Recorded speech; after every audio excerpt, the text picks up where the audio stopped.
중학번 박수연입니다.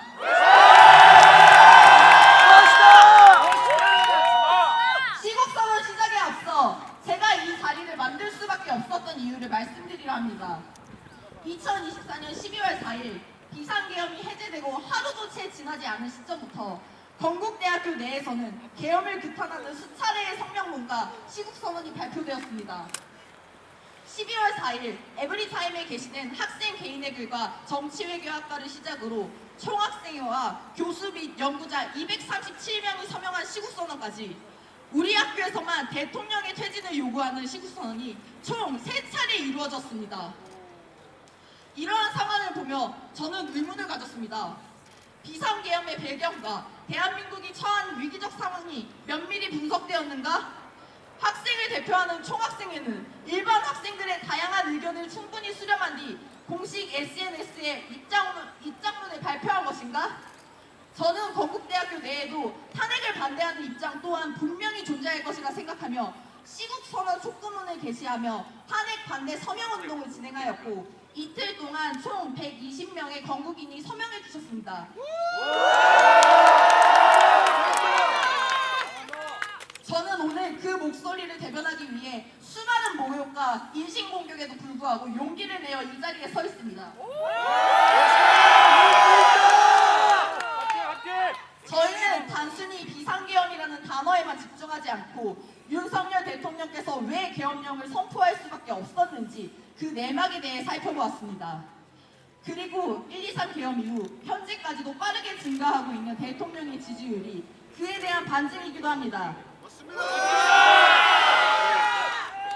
탄핵 반대 집회 거리로 나선 수많은 대학생, 청년들은 그저 대통령의 열렬한 지지자라서 대통령 한 사람을 지키기 위해서 나온 것이 아닙니다. 이는 미래의 주역이 되어야 할 우리 대학생, 청년들이 더 이상 거짓된 선동에 넘어가지 않고 대한민국에서 일어나고 있는 현실을 직시하고 있음을 보여주는 명백한 증거입니다. 우리는 대통령의 계엄 선포가 국민을 억압하기 위한 것이 아니라 대한민국이 심각한 위기 상황에 처했음을 알리기 위한 대국민 호소였음을 분명히 이해하고 있습니다. 대통령의 내란죄를 운운하며 선동하던 야당이 정작 탄핵 소추안에서 가장 큰 비중을 차지하던 내란죄를 철회한 것은 그들이 탄핵이 사기였음을 스스로 인정하는 것입니다. 비상계엄 선포는 대통령으로서 자유대한민국을 수호하기 위한 정당한 조치였으며 우리는 이러한 불법 탄핵을 결코 용납할 수 없습니다. 불법 탄핵 즉각 중단하라!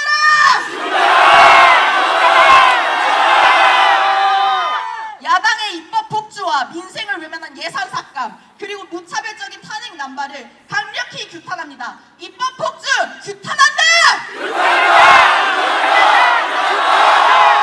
국민의 주권을 위협하는 부정선거 의혹을 철저히 검증해야만 합니다. 부정선거 특검하라! 불법과 편향된 판결로 법을 조롱하는 사법 카르텔을 더 이상 좌시해서는 안 됩니다. 정치 판사, 정치 검찰 각성하라! 수가 낮고 전자 개표기에 오류 정황이 있는 점들을 고려해 봤을 때 선관위의 전산 시스템 해킹과 조작에 무방비한 상태라는 것입니다. 또한 탄핵 심판 7차 변론에서 백종원 전 국정원 3차장은 선관위의 업무망과 선거망 사이에 접점이 있어 라고 언급하며 망 분리가 완벽하게 이루어지지 있지 않아 외부에서부터 내부 시스템으로 침투 가능한 문제점이 있다고 설명했습니다. 이는 해커가 선관위의 선거 데이터나 시스템을 조작할 수 있다는 것입니다. 선관위는 그동안 망이 분리되어 있어 해킹 자체가 불가능하다고 주장해왔지만 이 또한 거짓말이었던 것입니다. 밖에서 아니 훤히 들여다 보이는 유리로 만든 집에서 온갖 창문은 활짝 열어놓고 도어락 비밀번호를 1, 2, 3, 4, 5로 설정해 놓고선 그 집은 절대적으로 안전하며 도둑이 들었을 가능성이 전혀 없다고 말하는 것과 동일하다고 볼 수 있습니다. 이게 말이 됩니까? 안 됩니다! 불법 탄핵 즉각 중단하라! 부정선거 특검하라!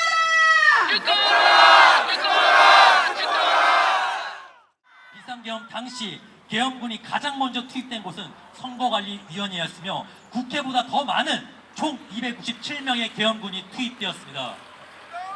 또한 김용현 전 국방부 장관은 선관위에 계엄군이 배치된 이유는 부정선거 의혹 관련 수사의 필요성을 판단하기 위해라며 말씀을 하셨습니다. 대통령 측에서도 부정선거 배후가 중국이 의심된다는 말씀을 해주셨습니다. 대통령은 담화문을 통해 선관위는 헌법기관이며 사법관계자들이 위원으로 있어 영장의 압수수색이나 강제수사가 사실상 불가능하다고 말씀하셨습니다. 스스로 협조하지 않으면 진상규명이 불가능한 상황에서 부정선거 국민적 의혹을 명확하게 할 책무로서 계엄을 선포했다 밝힌 바 있습니다. 대통령의 기밀 정보 접근성을 고려할 때 이를 단순한 음모론으로 치부할 수는 없습니다. 부정!